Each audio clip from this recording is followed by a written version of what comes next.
আপনার স্ত্রী আপনার দিকে তাকিয়ে থাকে, আপনার ছেলে আপনার দিকে তাকিয়ে থাকে, আপনার মেয়ে আপনার দিকে তাকিয়ে থাকে, আপনিও কিন্তু তাদের দিকে তাকিয়ে থাকেন। অনেক কিছু বলতে চান কিন্তু বলতে পারেন না, কারণ আপনার ভেতরে যে জ্বালা তৈরি হয়েছে, এই জ্বালাটা আপনি ছাড়া আর কেউ বুঝতে পারে না, ঠিক কিনা?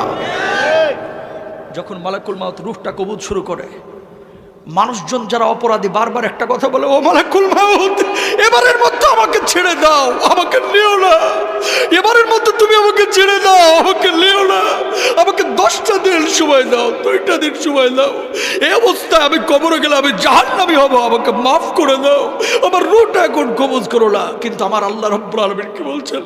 হাত্তা ইযা জাহাদাহুমুল মাউত ক্বালা রাব্বিরজিউন লাআল্লি আ'মালা সালিহান ফীমা তারাকতু কাল্লা। আমার আল্লাহ রাব্বুল আলামিন বলছেন, এই দুনিয়ার মানুষ, তোরকে আমি 60 বছরের জীবন দেই নাই, তোরকে আমি 40 বছরের জীবন দেই নাই, তুই কেন তখন বুঝলি না? কেন সৎ কাজ করলি না? কেন তওবা করলি না?